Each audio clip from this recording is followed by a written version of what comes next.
70s, and like I have this idea in my head of like, oh my God, like they just met, and they just start talking to each other. And these days, it seems like every single motherfucker on the planet is like finding their husband and their wife and on online dating, but like doesn't seem like that many companies or developers or entrepreneurs that are doing it well, to be honest. Yeah, What do you think no, that? we definitely agree. And I guess that's kind of why we decided to create Splash Match. For as to why we think that, I think it's like profit driven. Obviously, if people are finding the right people and then deleting the app, then it's not working, or it's working too well, and they won't use the app anymore. So being able to kind of keep them in that loop and keep them almost finding the right person, but not finding the right person, and then also putting it behind a paywall for like better matches. Mm-hmm. I think that is definitely the reason why some of the bigger companies are not doing it in like a way that's good for the actual people. Yeah, 100%. So for the both of you guys, what kind of roles do you play in this? Yeah, Nick, I can take that one. you want to go? Yeah. Yeah, happy to hop in here. We share equal amount of responsibility when it comes to the actual product. Neither of us come from a technical background. I studied finance in university, and Anukul studied data analytics. So neither of us come from that like technical SWE type of background. So it's been a lot of, we're 24 years old. We created this idea as like a side project, and we jumped both feet in to this point. And I think it's like more of like a testament of what you can learn about the unknown or what you don't know already. So we've been able to play a role in the actual development, learning about the API integration, how to actually market a product, which is what we're going through right now with the launch coming up on March 28th. And I think from there, it's just being young, taking the skills you've honed in corporate America to a degree and trying to apply that to our dating app. Yeah. I mean, to your point, Nick, I'm 26 and I've worked in the corporate industry for several years, and now I'm, looking in a career in regards to tech. I'm going to be working for BMW at the end of the year. I mean, regardless of how we look at things, we are and more moving to a more technological environment. We're more and more integration with tech around us. And that heavily even involves people that have kids already. Think about like all the monitoring systems that go into people that have their children, all of the different type of services that are available just for people coming together alone, like, board game nights and game nights and, going out Saturday night, or a meetup or something like that. It's just all about knowing and how to approach it the correct way.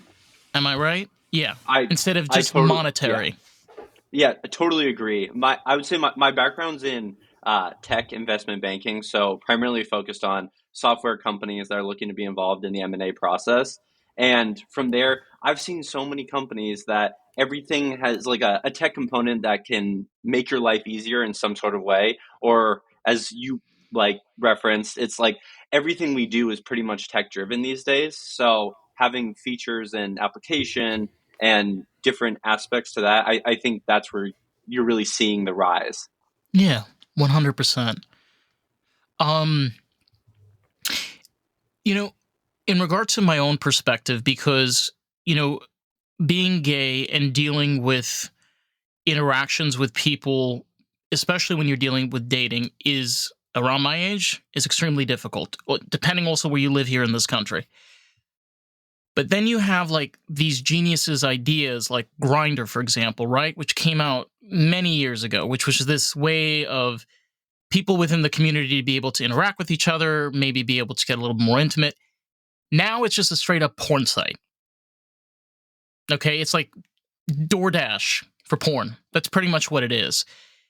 And I mean, you could clearly see like all of the ways they could have gone, but that is the complete direction that they've gone within the past 10 years of existence. Probably it's been a lot longer than that, but that is also something to take into mind. Like, so their attitude has changed as a business. They started out at something and then completely altered their message and their delivery to something completely different. Right? Yeah, no, definitely. So what is that for you guys? Because again, when you're developing something like this, and again, it does seem like you're creating a business here. Do you see that level of attitude as we're, this is what we're starting with. We have no idea where this is going. No, this is exactly what we want to stick with. We want to stay with our truth. Like, this is our message, or that's not even a factor. No, I think you are totally hitting the nail on the head. I think when we were creating and coming up with this idea, a lot of it was community driven. How can we as a as a business still stick with like our core message of dating apps today seem like they want to make your life a lot more difficult, or they kind of run astray from what they really are. I know Hinge's message is designed to be deleted, but I hear story and story and story and Anukul as well. It's like you hear these stories over and over again about people that delete the app, but all of a sudden they're on it 3 days later. So it's not really designed to be deleted. It's designed to put you in a constant flywheel type loop. And I think what we're trying to prioritize with our mission is, as a dating app company, and dating in general today is very difficult, and dating online is even more difficult than that. We just don't want to be a hindrance in you finding your person. So the way we designed it with the different features that we So have, very open source. exactly, Okay. exactly. Okay. Yeah. And I think that like the features that we've come up with, it's like we're trying to attack different pressure points that have existed in like the current apps and like the current dating market. And it's like how can we really make a difference? Yeah, I think that's really important. Yeah. kind of building off of that, like you said, some of these apps are now just porn, and Tinder is like a breeding ground for OnlyFans bots. So Right? that, Right? Yeah. Oh yeah, my so that God, right thank you. there is like an opportunity for us to just not do that. And I mean, we don't really know where we want to take it in the future, but I mean, it's pretty easy to just not do that and not allow fake people. And we have a pretty robust reporting software, or like reporting rules to just kind of remove you from the app if you're doing those kinds of behaviors. So I think that at the genesis of our idea is kind of what's going to take it and maybe make people more interested in trying something new, versus the porn and the OnlyFans and everything else that kind of clouds up all the other apps. Yeah, I mean, to your point though, we are living in an era where less and less people are dating, less and less people are getting married, less and less people are having kids. And I mean, to each their own. But my father was originally from Africa. He was from Morocco, and he grew up around his siblings, and he came to this country and he created a family, and that to me means a lot because my dad gave up a lot coming here and building a family for us. You know, you want to be able to give that back. And when you have to almost deal with the sea of bullshit, that's what I call it. It's called the sea of bullshit. You become cumbersome, even for myself. Like, I just want to focus on my school. I just want to focus on my work. Like, I don't want to deal with interacting with any more people because of all of these bad experiences that has come before. I'm not the only one. I'm sure you guys have talked to people about this, and they've probably said the same thing. Like, yeah, Right. I've had quite a few bad experiences. Totally Yeah. agree. Yeah, I would say I totally agree. And I think that kind of segues like perfectly into some other aspects of like what we're trying to do here. I think one of the things you touched on is people having experience of really not going on dates anymore. And a lot of the applications that are in the way that they're designed, it's very much hookup culture driven. Like I remember like going on my first date at 16 years old, and I thought it was an awesome experience. I went mini golfing. when we were talking about like making a real change and really creating that, we want to go back to like ideas like that. So I, not to shamelessly segue into like an actual feature of what we have, No, but go right ahead, man. I love this. we have designed it in a way that we are actually rewarding people for going on dates. Like people that are making an effort to get to know the other individual on the other side of the phone. And we are rewarding those individuals that are actually going on dates, or we will be when the app actually launches. And then another aspect that we're kind of bringing back the past and like almost like a feeling of nostalgia. We created this feature in which it's kind of modeled after Omegle, minus the nudity and random gentlemen or females just standing there with their private parts out. We designed it Yeah. in a similar exactly. We designed it in a similar way, but we also took the idea of people used to do speed dating. People used to go out pre-COVID. People used to participate in these events where they got to really get to know each other. So, although it's not an in-person activity, we do offer every Friday night at 8 p.m. a virtual speed dating event held within our platform that'll match you very quickly with a bunch of users in your area. And from there, you'll have 2 minutes to strike up a conversation. If the conversation feels good, feel free to extend them your contact card. If it doesn't, then just move on to the next one. And these are people that you could potentially see if you went out with your friends later in that specific area. And I think for a lot of our future users, the biggest thing that or one of the biggest things we were hearing was users just feel like they're not getting matches. Like everything's like on such a like a weird scale on the like super popular ones, whether you're paying enough, whether your activity level is high. Like we don't want that. Like we want to No. connect we want to connect as many people as possible because that human interaction is lacking since COVID, and we really feel like we can really make a difference there. Yeah. I mean, it almost feels like TGI Fridays back in the day.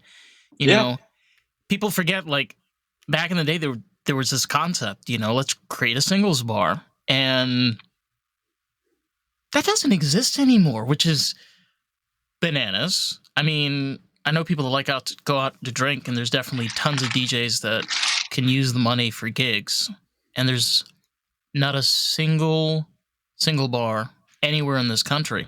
Like the idea like happened and then it just died. But to your point, it's almost like creating a virtual pool, a virtual like singles bar, if you call. exactly. Yeah. You know, you you touched on something, which is everything's like after COVID. You know, before that happened, our world was completely different. Interacting with people was a lot more common and was a lot more normal. And then all of a sudden, like this just year and a half, just bam, completely changed everything. And yes, sometimes statistics lie, but the statistics are a lot worse now than they were pre 2019. And you know what? You could throw as much timber as you can at the fire. This is going to keep on getting bigger. I feel like the problem is that there's not enough people that give a shit. There's people that, yeah, we want to care about mental health.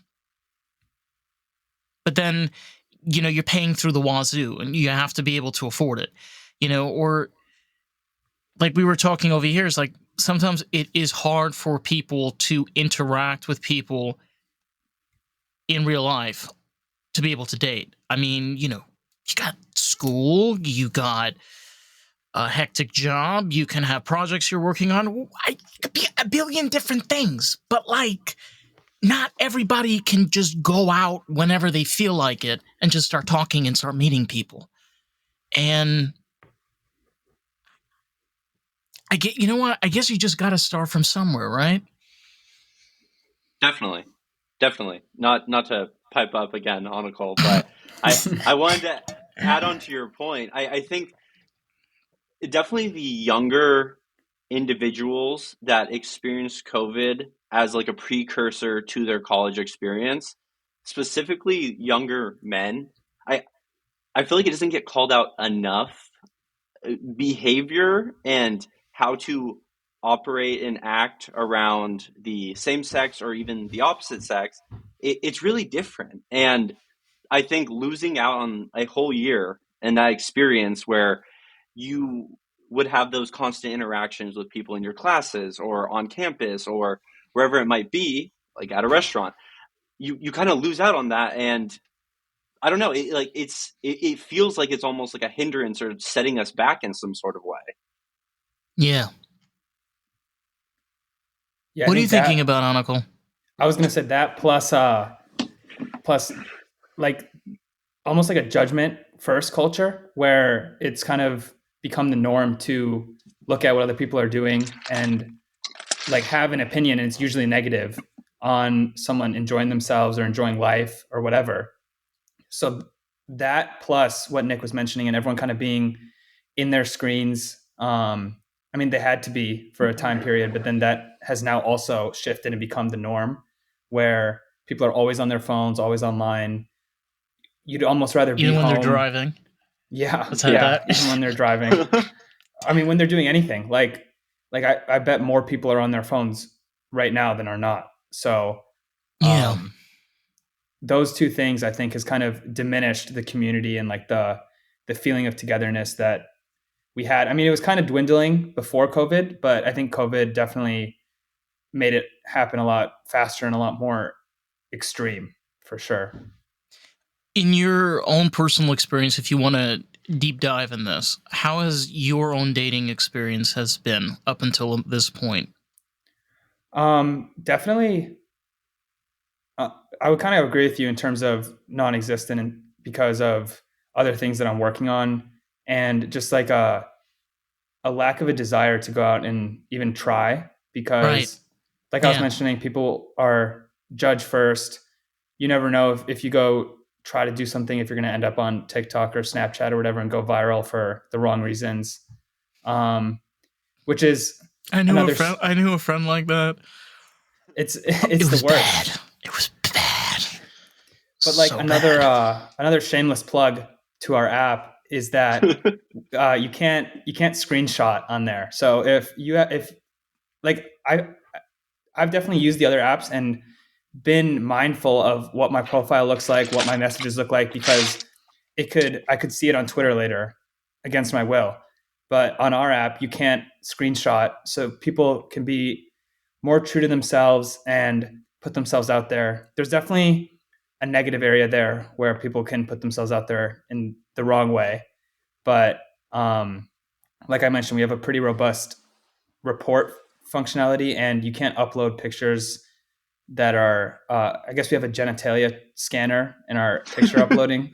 So we're going to talk about this after the podcast because, yeah. Grindr, feel free to call us. Damn, bro. It's like, we got a genitalia scanner. Yeah, for lack of better terms. I totally agree with him. Definitely different experience with dating, but I like what you touched on when it came to like it's such a small version of a safety feature, but I think so many people are worried about how they have to present themselves. And this is kind of going back to what we just talked about, that they are almost afraid to be themselves because 10 seconds later, they might end up in someone's group chat getting made fun of. And that's an unfortunate thing. Everyone is quick to jump to I be really negative. would love for somebody to try to make fun of me to my face. Yeah, like, no, for real. It's always behind a screen in their own group chat. And it's like, that's super unfortunate because you have people that are posting genuine pictures of themselves where they feel like they might look their best. And if you agree as the individual on the other side, your first reaction is to go throw it in your like guys or girls group chat. That's unfortunate. And again, the shameless plug to the actual feature being unscreenshotable is something we find exciting on the safety aspect.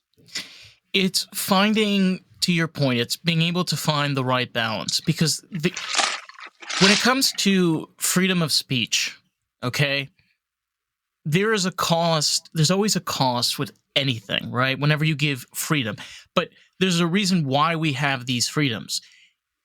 It's not only our right, but it is our responsibility as American citizens to hold true to those things. And holding people back, telling people, well, we're going to ban this, we're going to ban that. Oh, well, because this is like, this is insane. Okay, you got to let people be people. People are like, oh my God, the shit that's going on X. That's what happens when you give people freedom. But it doesn't make it fully negative. It just is what it is because of what it takes to have that, and you got to make a choice. You either want to be behind the Iron Curtain, or you can choose not to be behind the Iron Curtain and be able to speak your own truth and be, like you said, be able to actually show who you are. Again, I can only speak to my same sex, in regards to the gay community. The amount of two-faced fucking bullshit that exists is insane. Okay? These guys will post the cutest pictures. They're adorable. Their life is shit. They're on so many drugs. They don't know how to be vulnerable. They don't know how to communicate. They don't know how to be normal when they're not drunk. Do you even have a job? I work at Walmart overnight. That's not a job at 28 years old, bro. Yeah. Seriously, how do you expect anybody to take you seriously? But you're showing yourself to be Mr. Perfect instead of being who you really are. Yeah, definitely. Just to kind of add on to your point, my roommate for the first 2 years in college, and also one of my best friends from high school, who also went to Indiana with us. He is part of the gay community in Chicago, and he tells me these same types of stories. It's so two-faced, and it's unfortunate because he's a very driven, hardworking individual, and it's this person may look perfect on paper, but once they truly reveal themselves, it is something completely different. Yeah. I mean, the craziest part is gay marriage has gone completely down. I was reading an article last year. It's down 30%. Okay. Oh, really? So out of all of the marriages that take place in this country, male to male marriages are the lowest. And that's there's no reason for it. There really isn't. There's no reason why, again, anybody should have that ability and lack to have that connection. And I've found that you sometimes meet people, even if it's not sexual, and you developed a sexual relationship with them. Sometimes you go into a relationship thinking it's going to be sexual, and then it's just friendship. But being able to have that opportunity to maybe this is a friendship, and then seeing where that goes. You have Facebook dating, which, by the way, is probably the worst. It does the friends thing, but it does the friends thing in the most genius way. It makes the friends are all people that are in your area. And then all the people that you like or like you on the dating side, they all live thousands of miles away from you. Interesting. What? How does that make any sense? Yeah. Maybe they should They just want to show you what you can't have. Yeah. I want that expensive candy. I want that Toblerone. I want the giant one they got in the airport by duty free. Maybe Facebook should offer a flight service too, kind of in tandem with that. It's a lot of striking zero. It really is. Has it been, honestly, for the both of you, because you both seem like very passionate people, have you always had a dream of creating something? Or this just came out of nowhere, you guys just met and you're like, hey, I got an idea. No, I got an idea. Yeah, no, definitely. I think that we both have had a dream of creating something, whether it be this or anything else that may have come across our minds. I think after we graduated college and then lived in 2 different cities, we'd be on the phone a good amount, kind of bouncing different ideas back and forth across FaceTime. You do And this this long is distance. yeah, yeah, and this is kind of the one that stuck.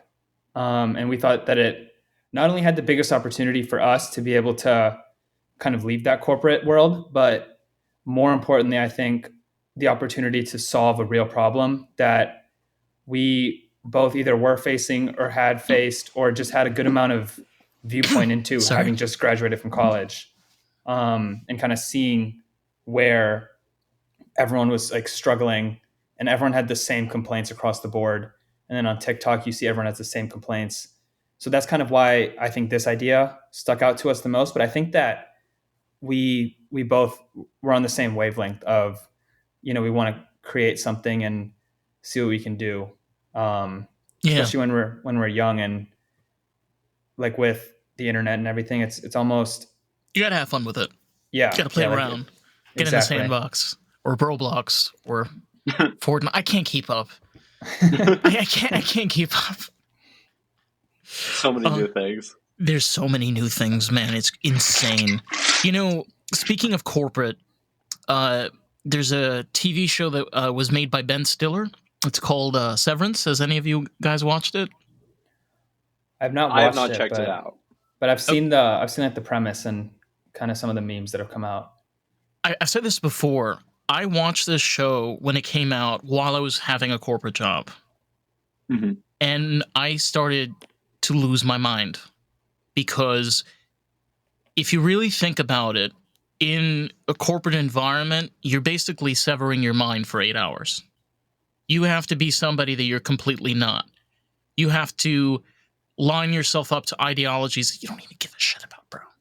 It's like, I don't care about any of this.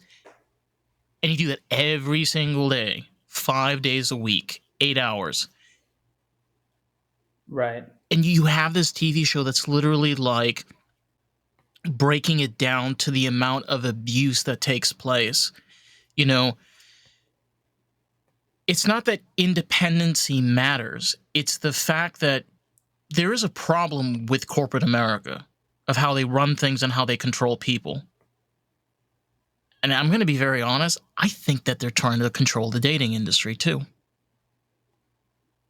Yeah, I mean, I would agree. I think Nick has some more detailed information into this, Oh, but I love some I good, mean, I love some good shit. I Spill was some just Yeah, gonna tea, say mainly please. because just like yeah.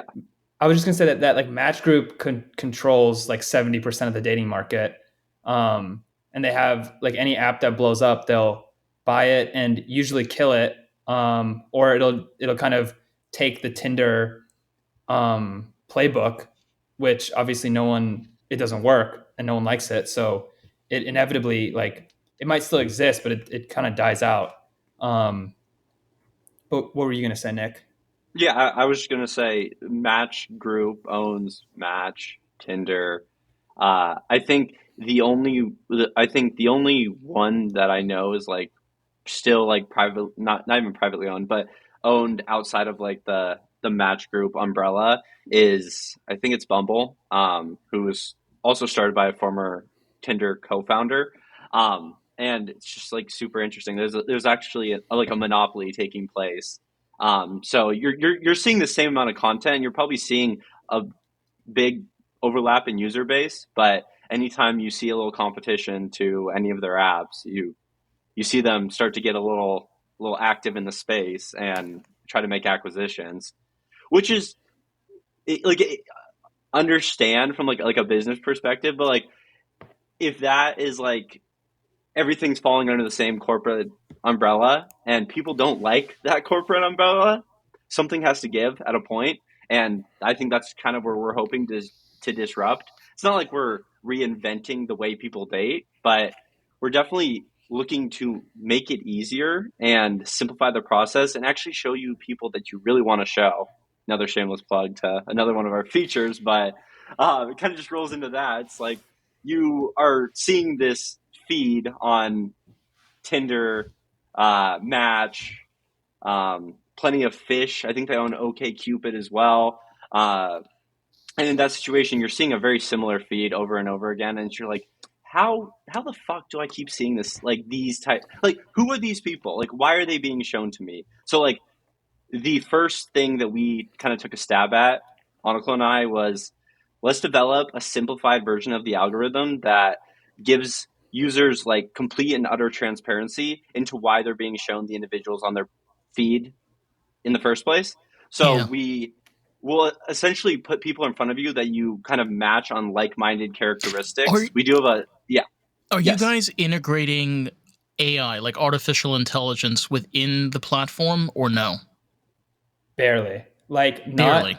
not in the matching criteria at all. Like our algorithm is so simple. It's basically like an Excel formula.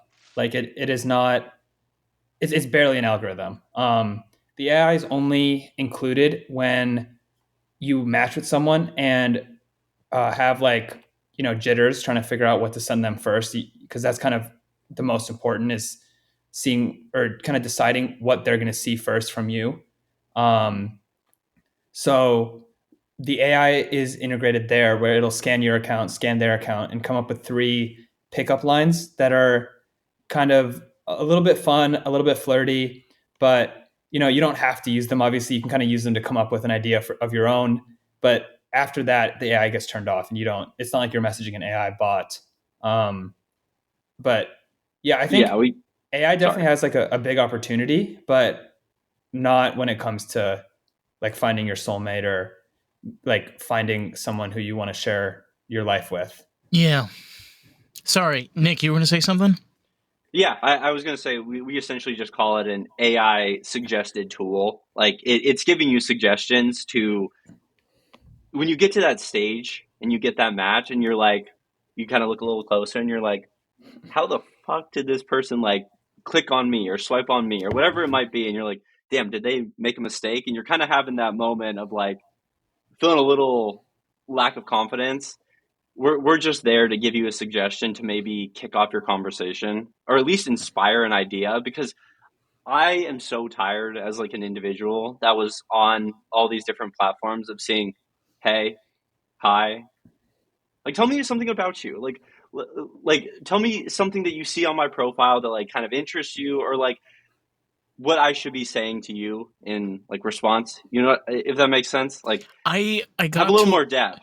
Yeah, I got to a point where I started writing a message and I just kept on copying and pasting it. Is yeah, like, if you like me and are interested to go out for coffee sometimes, please call me or yeah, text. And then I just put my phone number. I sent it, like Ghost and Post, sent it, and it just left. yeah. And most of the time, nobody responded. But like the random times that I did get like those few people that did respond, like it's just almost like when you go out to fish, having the right hook, having the right bait. Mm-hmm. I'm not trying to compare dating to like fishing, but I mean, it's kind of the best analogy, right? If you're going to go out there and use the wrong equipment, you're not going to use the right skills for yourself. Because again, this is something for yourself and for someone else. I think Mm-hmm. that's something that people forget. It's like, you're not just doing this for yourself. You're doing this for someone else. So Yeah, like, that's a good if point. if you like somebody and you're interested in them, and then you respond, you know, don't you think it would be the common decency to kind of see if how the other person would see if you just ghost them, you just ignore Yeah, them, or just, right? it's ridiculous. At least your message had like a little bit of depth, but like what we're harping on is just like what do you learn from someone when they shoot you like a hey, like it's just hey, hey, hey, over and over again. It's like you're not really learning anything about the individual on the other side of the phone. Like the experience is supposed to be a shared experience, and your takeaway is, well, like, how the fuck do I reply to that? You know, like where does this conversation go next? And I think that was just kind of what we were trying to get at. But I kind of like your approach. Like to be honest, like if you're serious about like going out and like a date or grabbing coffee really quick, like if you're serious about getting to know me to a deeper level or a different depth, like just shoot me a text. Let's make it more personal. Like we don't need the platform anymore. We've already done the hard part, which was matching in the first place. I totally agree with you. I mean, I was raised where, I was raised in a Jewish background, and I went to all boys schools, and I've been around straight men as long as I can remember. So I've almost come to a point where it's, yeah, it's sexual desire. And I spoke to a friend of mine a while back, and she kind of told me the same thing. It's like, you kind of want to find somebody that you connect with and you can start to get to know, and then develop that along with it. And just being able to just connect with people as friends and getting to know people, like, that gives you that extra boost. I think, again, a lot of it is in the hands of the user. You could make all of the fucking tools. As a mechanic, you could have the toolbox that has $70,000 worth of tools. Do you use 5 of them? No, you use 1. So what the hell? Why do you need $70,000 worth of tools? It's like, look through the fucking tools, see which ones you need and which ones are the most important. Make sure they're taken care of, right? These are just basic fucking skills that people should have. I'm not trying to put down people, but you get what I'm saying. It's like, you do your due diligence, like, as an application, as a platform, and then it's the responsibility of the individuals. Right. And that seems like a larger problem that I think Nick and I have definitely talked about how we can try to solve, which is kind of going back to that community that we're trying to foster. But I think that that's something that kind of comes with the notoriety and the credibility that a Tinder, a Hinge, a Bumble has, where when they post something or they talk about something, people are actually listening and paying attention. So I think that's definitely a good point of view for something that we can consider, after we get users and followers and people on the actual platform. But that's Yeah. definitely a good way to put it. Yeah. Yeah, I also liked what you said. Like, at the end of the day, you have the dating apps and they can give you 100 different tools to use. But like, half the problem is the individuals that are making up this platform. And I think at that point you have to start looking at altering, like, this like trained behavior that people have become accustomed to. It's like, you can say the individual might just be using these different platforms in the wrong way, but who's going to help change that behavior? And I think we definitely can eventually. We can't. As a podcaster, when I was introduced to Podmatch, I got introduced to Podmatch about 2 years after it was developed. And I've had Alex on the podcast, and I've talked with him. What he has created is incredible, because for the longest time, again, the same attitude with podcasters, okay? I'm not trying to be arrogant, but I am part of the 10%. My podcast has been around since 2021, all right?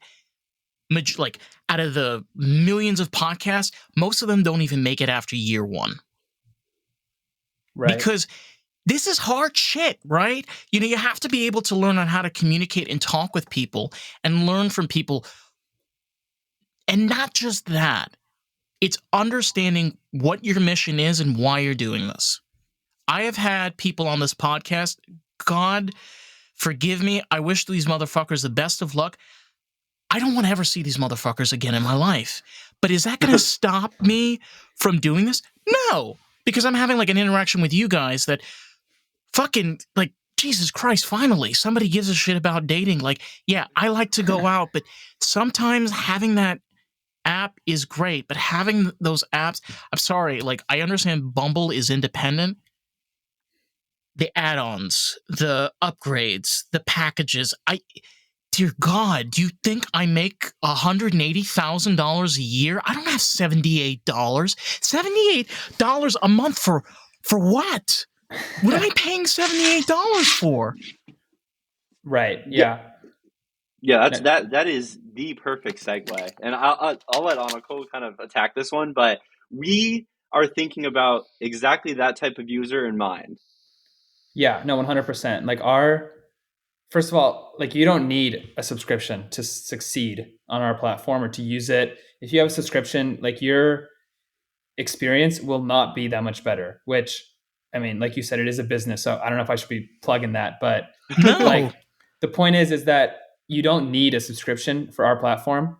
And there's a couple of like, obviously we have By the way, them. to your just a shout out, I know a lot of people are like hating on Elon, but that's kind of how X operates. Like there is a subscription option, but it, you could pretty much go far without it. I mean, you could just have Grok on one side and then have X on the other, Yeah. But the purpose of a subscription is, I feel like, not to like, haha, you're better than everyone else. It's like, hey, I have the extra money. Like, I can get a little bit more. I'm okay with that. That's fine.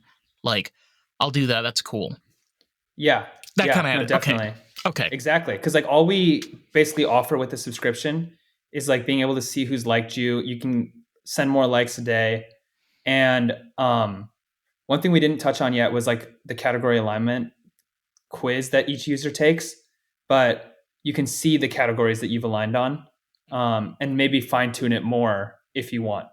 And those are all things that you can get for like, I mean, it's like $4 a month or $9 a month. And then, yeah, the price of a coffee. Yeah, I was gonna say it's actually less than my cold brew this morning I got at 5:45.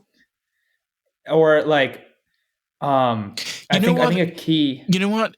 Yeah. I want to point this out because I think this is important.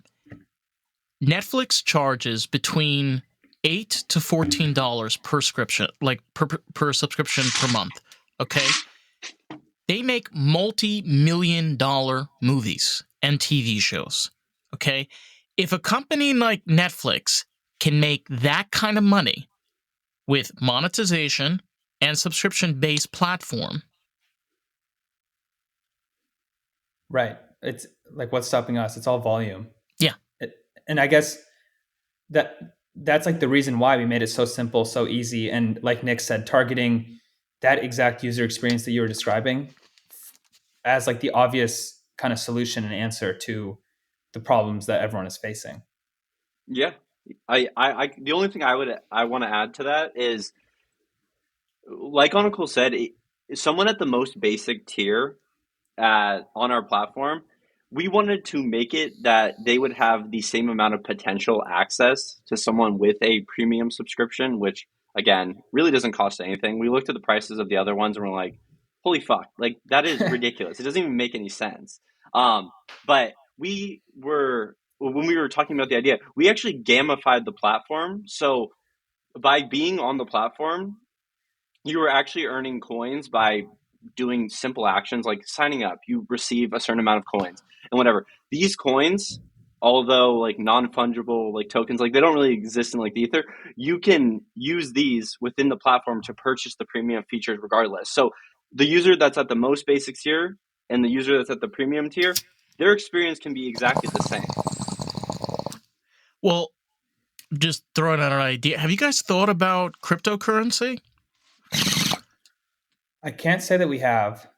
Like accepting it as like a form of payment? Well, there was oh my god, there was a company in Europe. I forgot who it was. They're in the car industry. I was watching a couple of videos on YouTube the other day. They created a cryptocurrency that is monetization. So it kind of acts as like a sharehold for their company.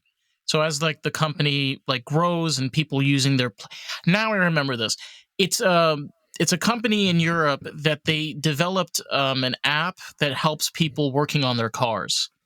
So they have something here in the States like Tinker, but there's also one that they have in Europe. And they kind of like created a cryptocurrency with like a share joint. And it's like really cool. I mean, it's like, okay, that's a nice way of making monetization. But again, I mean, crypto is kind of like, yeah, got to be careful with that. But yeah, maybe eventually accepting it on the platform for sure. Like it could be super interesting. I guess our tokens within the platform don't actually hold any real value outside of the platform, but what you're putting them towards is only stuff within the platform. So if that makes sense, I know I kind of said that in such a confusing way. No, not at all. It's just sometimes like again to your point, you guys are not only being cautious, you're being smart. You know, the thing that is the number one killer is when you start overcomplicating things. You know, being able to stick to the roots and being able to work with that, like again to your point, like being able to use coins within the app, like giving people an incentive, right? That's the idea. Exactly. Sorry, Nick, I Yeah. interrupted you. No, not at all. It should be that easy because user experience shouldn't change because you're willing to spend a couple extra bucks compared to someone else on the thing. It's like, we don't care if you don't want to purchase a subscription. We still want to give you the opportunity to interact and find people that, again, that you want to interact and find, or sorry, confusing. We want to give you the opportunity to find someone even though you're not going to be spending actual money. Like, again, we're not a hindrance. We just want to be there as support. Has this, I'm asking because I kind of like do a two-parter where I have something on the side, like I'm in the tech school, like in the tech industry in regards to automotive, and then I'm doing this. Are you guys kind of doing the same thing, or you guys are just fully invested in creating platforms and applications, or do you guys have like a side hustle that you do besides this? For me personally, this is my side hustle. It's my side project in addition to my corporate job. And I'm very fortunate in terms of my job is hybrid, so I can avoid the commute and be at home, and not feel weird kind of talking about this during the workday, and working along with Nick. So it's definitely a side project. Looking forward to seeing where it goes in a couple of weeks and making my decision on my permanent employment then. But yeah, it's definitely something that we've been focusing on the side. Maybe we could have been a little more efficient and productive if we were both in it kind of 2 feet in, but You got to be responsible. You got to be able to survive. It's completely understandable, my man. Yeah, I was going to say that I need to survive and eat and live somewhere. So yeah. Sadly, we can't. We're not like camels, you know. Yeah, totally That would be agree. weird. If we were looked like camels with 2 humps, Jesus. Yeah, sorry, Nick. Too funny. No, not at all. Similar story as Anukul. I recently just left my corporate job. Had eyes on like different opportunities where I can be a little more like a strategic role when it comes to what I was doing previously. But again, like, this has been such a fun and exciting journey that started probably this January 2024, if I had to guess on the exact timing. Like, wow. If we were 2 feet in, exactly. If we were 2 feet in, probably could have been done a little bit faster, but we're here, March 2025, looking forward to the opportunity ahead of us. And I think something that you kind of said when you were posing the question, it's like, do you guys want to keep creating applications and platforms? And I think one of the broader goals that we've discussed, like, obviously we have this idea, but in the future, big dreams, always good to talk about your dreams because you want to put them out there in the world and then potentially you can achieve them. But we kind of see this as being like a stepping stone to eventually starting maybe like a venture capital fund where we can invest in like very similar ideas when it comes to like people that are just going out there that are young, that don't have all the right answers, but are just building and trying to figure it out and just willing to risk and start their own thing. I think that's like the longer term goal. Like, definitely want to be involved on like that side of the creation process. Yeah. Hey, you know, a lot of people don't want to admit it, but we are the new generation. And we are old enough to start literally taking on different things within, I mean, regards to the tech industry, the automotive industry. Like, we both know this. These are industries right now that are in dire need of people. And it's not because there's a lack of, it's just there's not enough people that are willing to make change. You have so many people within the tech industry that just want to do the same shit over and over and over again. It's like go to the arcade, and just keep on getting those tickets. I want more of those tickets. Yeah, But that's actually a good example. where does that get? Honestly, where does that get you? That gets you to be in your 60s with tons of money. Let's be real, honestly miserable. So you have tons of money and what did you do? You never made anyone happy. You just made people miserable. You didn't help society. You just did the opposite. Yeah, the tickets example is a good one because usually you can only exchange those for shitty things unless you kind of go back a bunch of times, and then you can get a PS5, but it would cost you a lot more time and money than you. Yeah, it's like 4 million tickets. It's like what? Damn. Yeah, I think that is actually a really interesting analogy for the traditional corporate route that's been set up by generations in the past. I mean, the automotive industry is honestly, I'm going to be straight up and honest, is insane. It's corrupt as fuck. It's completely run by corporate America. A lot of people think, by the way, I'll throw this out to you guys. You probably don't know this. A lot of mom and pop mechanic shops that you see around, they're owned by corporate America, like a lot of particularly dealerships within the area. So they'll buy out mom and pop shops because they won't have room in the dealerships, and these shops can't survive on their own. And you go there and you see Ralph and his wife, and you're just like, oh, I'm helping support my local. No. Yeah, they're getting corporate checks. They're owned. They're bought. Why? It's because they've created an environment where it's too expensive to be able to run the company. With all of the technology that we have available, they cannot afford to buy those products. So they literally have to sell their soul to the devil to be able to survive within this newer industry where you've got electric cars, you've got now things that are running on these monitoring systems. If you don't have the right equipment, you're going to screw a customer's vehicle up. That limitation in itself, the fact that it still exists in 2025, the fact that the common American, the common hardworking person has to literally go through that to survive. Jesus. Yeah, I think barriers to entry, especially for automotive, is it's very clear, and it's very similar to the tech industry. Yeah, you need a ton of money, you need a ton of capital, human capital, and at the individual level, I think it's a lot more difficult to make noise, and there's just limited competition that exists by design, of course. But yeah, of course, it's just one of those but it's just one of those situations. I can't start the next Tesla or Volkswagen.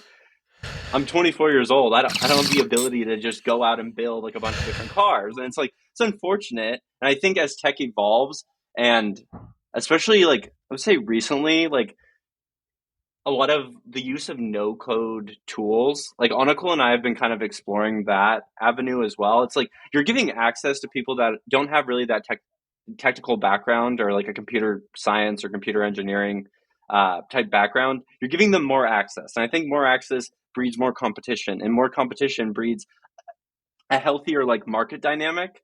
And I think that's just kind of it's just an interesting thing to think about, that we could potentially get to somewhere else. Right, but you remember what I said earlier with podcasting? Anybody could buy this. Anybody can go to Best Buy and buy a desktop and buy all this equipment. But it's not this that makes it possible. What makes it possible is you. Even though it may have taken you a year, but you actually did it in a year. Okay, there are people that, again, with the no code attitude, we're okay, I'm going to learn this, I'm going to figure this out, and then you do absolutely nothing with it, and it goes nowhere. Yeah, makes sense. I think that also though, kind of like some of the no code tools that allow you to do that, and even if it might be like a bubble currently, but just the ability to kind of lower the barriers to entry is something that like people want in our society. So those companies have like absolutely exploded. Some of the largest ones have made like they make like $2 million a week just by allowing the common person to at least have the dream of doing something with it. Um, so that kind of ties back into what you were saying earlier about the barriers of entry being so high, and they're kind of set like that on purpose. But removing them obviously just creates an opportunity. It And then it does. just comes down to the yeah, exactly. And then it just comes down to the individual, like you were saying. Like if you have a goal or you have aspirations and you have a willingness to follow through, it's like you open up just a lot of opportunity with the rise in these tools, as well as just motivated individuals that can really make noise. And I think you kind of said it perfectly. It's like it really comes down to someone that has to be willing to do that. I think it also is a level of maturity. I think that something gets washed away a lot of the times is, this attitude of the young mind, particularly when you're in your 20s and 30s. Young mind also means fresh ideas, and it doesn't necessarily define by age. You know, when again, we've been having this whole conversation tying back to dating. You have those avenues sometimes where people can be dating from different ages, and being able to find that connection. Because I'll tell you honestly, I've met people, like in their 40s, and they feel like their life is over, and I'm like, honey, you got a lot going for you. You're amazing and you're fantastic, and like, if there's somebody that's younger that likes you, go for it. It again, it's like almost like we said earlier, like breaking that mindset. It's hard. It's not an easy thing to do, but once you start getting out of that pattern, it becomes like a piece of cake. It really does. Yeah, no, that's a good point of view for sure. Yeah, I totally agree. I think mindset hinders a lot of progress, and it really stops.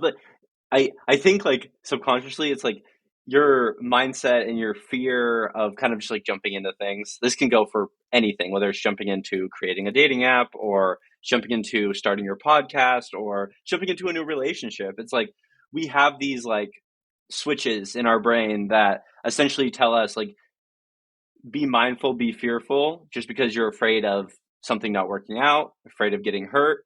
And it's like once you break past that invisible wall, you are unstoppable as like an individual. Yeah, part of it also too is like when you're starting something, like the steps that you take they seem to hold a lot more significance, and like they're just more exciting inherently. But then once you get into the weeds of it a little bit, you could be taking steps, but you don't really know. And there's also a good amount of learning that happens, which is inherently boring. Like with some of the no code tools, for example, you can tell like build me an app that like works like an email, and it'll create the whole inbox and stuff for you. But then you have to create the back end and where the data goes, and that's the boring part, which is where a lot of people kind of start to falter and say, oh, and they kind of push it down the road. And I mean, I think that like you were saying, it's the individual, and like consistency and just kind of sticking with it is what will enable them even more than like the tools that are at their hands. I think we are almost our worst enemy. We're we figure out ways of breaking ourselves down and saying, like, I should work harder, I should be doing things better. And then you have that person that just like, in this case we have to virtually smack each other.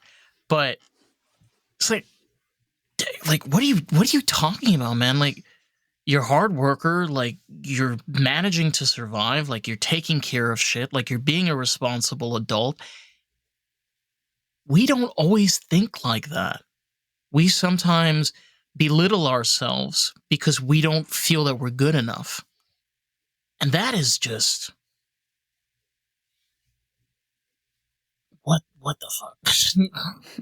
Yeah, it's just unfortunate. Like for every 10 I can'ts, there's that one I can, and you kind of arrive at just like a different pace. Like you feel something. Like it's like almost like an emotional thing. Like once you are like superseding that negative talk, self-talk, self-doubt, and you can kind of find a way to, I guess, envision a path forward or speak highly of yourself.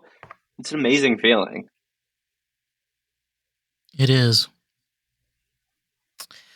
I think I touched on this earlier. I had I had an experience with Hinge, where I dated somebody for about a month and a half. And what's really wild is, and I remember this so clearly, when you look at the profile, right, and you're looking at all of the pictures, and for myself, like I'm an artist. I'm very like creative mindset and like space, and I'm very much like a hippie. Like I do smoke weed and do it's just the way that like everything's like categorized, and like I'm deuced down to like a little cutout of like a marijuana flower, or like there's like a crib and then there's just like an X over it. Then you just like looking at the pictures and then you're like reading the words and it's just like getting in your head. I spoke to somebody about this. She had a very similar experience to this as well. When you go on that first date, it's like as if you don't know who you're talking to. And then you decide to do the second date. And everything's great. And then the third. And as time keeps on going, like there's just red flags just pop in your head. But for some odd reason, your brain just can't process it. She told me, she said that like literally the way that it's set up, it's like programming your mind that this is what you're dealing with, this is what you're interacting with, that anything else that's outside of that bracket is not possible. Interesting. Yeah. I don't know. That was weird. That's a good way to look at it, though. Like I've never thought about it that way. Yeah, no, me neither. Now that you're thinking about it, what comes to mind?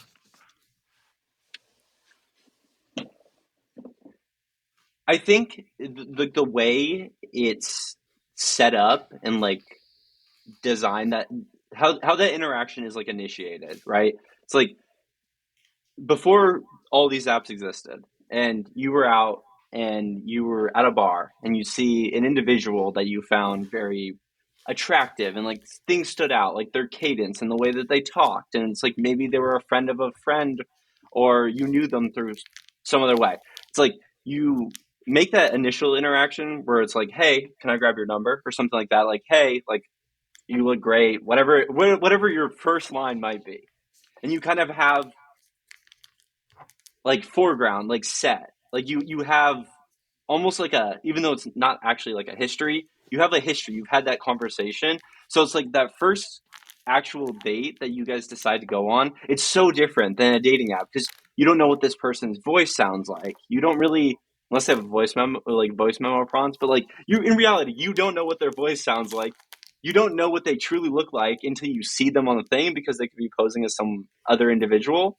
And I think that's kind of like where, like, we're almost like late to the game when we start going on these dates, like date 1, date 2, date 3, because of that missing initial interaction. I don't know. That's kind of like how I kind of took what you said and ran with it. You hit it on the nail. Yeah, exactly. It's that interaction. You cannot create that through FaceTime. You cannot create that through a phone call. As there's just something around like just two people being around each other and like just meeting for the first time. And then like when you meet the first date, like you kind of, you broke the ice. That's what you Yeah. did. You broke the ice.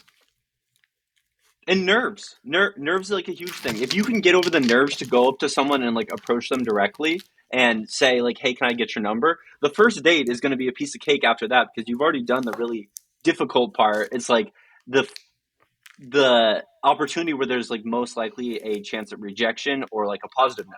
Yeah, in So you my go case, into the there's a lot of rejection. Yeah, but exactly, you're going into the date just like a totally different individual because you've already experienced that like euphoria that comes from like grabbing that individual's number. Like you probably feel like you're on cloud nine at that point. Oh yeah. What about you, man? Yeah, I mean, I was thinking of kind of like the cost that goes into finding the person. I think before the apps, the cost is relatively low. Like you could go up to like 15 people, and like Nick was saying, that's like pretty difficult. So then when you do hit, it kind of feels really good.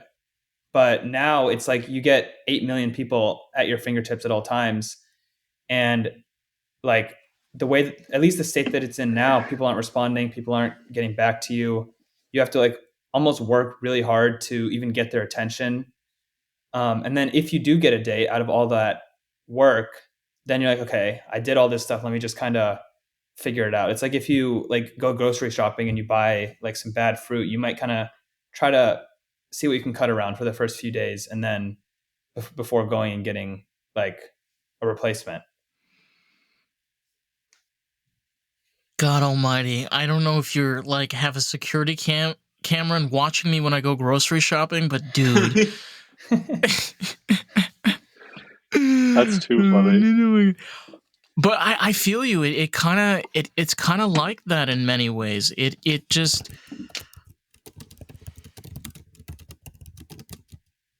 the added benefit is, you know what? At least in your guys' case, you're able to create something together, able to bring something out, regardless of what happens afterwards. The fact that you'd be able to take those steps, because look, you want to change the world. Good luck. You're not gonna do it, but you can make little changes. You could see what your talents are and what are the things that you're the most passionate about. And it doesn't have to be a viral TikTok, okay? It doesn't have to be an overnight success. Like, we were talking about this before. Podmatch did not become an overnight success. I remember there were times where I had to heavily rely on literally going out and getting interviews. And I'm not trying to put down the underground artist community out here. Holy shit, some of these people would take me like 9 months to get them on the podcast. Oh my goodness. Wow. Okay, and then some of them would break up before I would publish the episode. So I couldn't even get the episodes out because the band no longer existed. And finally, people started getting on, and Podmatch has changed. I mean, for me personally, I get a lot more people that reach out, and I'm able to kind of, in your guys' cases, be able to reach out more specifically. But that happened because somebody said, you know what, I want to do something different. And they did it. And here we are 5 years later.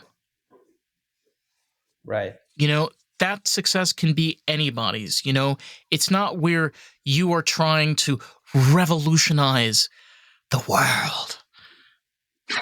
You're creating something that is genuinely, uniquely from you, something that you love passionately and want to share that with the world. That's right. Like, that's what it boils down to. Yeah, I totally agree. Definitely. It all definitely starts with an idea, and I think we definitely touched on it. It's like we're not looking to like we're not. We created a dating app. It's not like this is a new technology, but the way that we've approached it is by learning from the other's mistakes and just looking to improve from there. That's all you can do. That's all you can do in life. It's like look at mistakes and then make improvements from there, even at the individual level. Yeah. What about you, Anukul?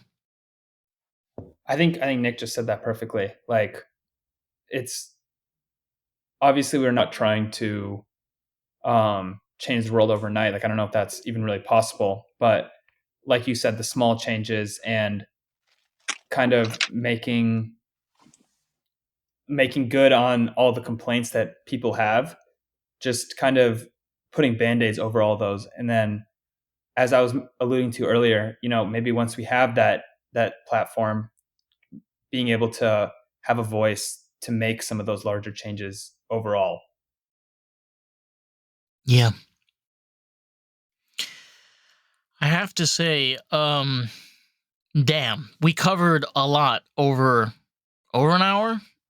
And first of all, I think it's incredible. I think it's really incredible what the both of you have been able to create, even though it's taken you a year. It's an amazing achievement. And you know what? Sometimes the smallest things make the biggest difference. There was a guy years ago that realized the benefits of 3D printing. And everybody was 3D printing, And then he realized that, like, oh my God, I can 3D print car parts. And he's got customers like Jay Leno that need custom pieces. Tons of people are doing that. But he took that passion and that creativity to make something with what we have available today. Maybe something better. That can actually benefit people, right? Yeah, totally agree. I think it's a year for milestones. Like, yes, this is the first podcast we've ever been on, and we really appreciate you having us on. And it's truly an honor. Like, you always remember your first, like everyone says. And a year of milestones, first podcast, app officially launching. I couldn't be happier with the state of, I guess, how life has turned out. Yeah, I mean, hey, I'm just going to say this is kind of a good place to get lost in the groove for your first jive. Yeah, it's a good jive. It's a good jive. Social, website. I know you spoke about a release date. Spill the tea, honey. I want to hear all of it. Yeah. I mean, you can find us anywhere. I'm pretty sure they're all at Splash Match. Instagram, TikTok, Twitter, all of them are at Splash Match. And then our website is splashmatch.co, not .com, .co. And we are releasing March 28th, which is not next Friday, but 2 Fridays from now, I guess. 21 days. 21 days. Oh my God. Do you have the counter? You gotta put that, either that app or get like that clock that just counts the days. Mm-hmm. You can see it on our Instagram. It comes on the post time to time. Oh my God, are you serious? Oh, that's awesome. Yeah, it's super exciting. I try not to think about that because there's obviously still a good amount of stuff we have to do. For sure. You know what? There's always going to be things you're going to have to do along the way. But something I've learned Oh, okay, perfect. I forgot to mention this. I will put all of the links and everything below. If I'm not mistaken, this episode should be going out before release. So this might be a little bit of a teaser for the app where it goes up. Because I think... Amazing. Yeah. Wouldn't it be awesome? Yeah, no, definitely. I'm just trying to get lost in the groove. Yes. And dating world beware. We're about to see a little splash. All right, listen, Anukul, Nick, it's been an absolute pleasure for you guys being on here. For anybody out there that wants to check out more of the pod, you can find us literally everywhere at Lost in the Groove Pod. So with that, motherfuckers, catch you in the next one. Peace out.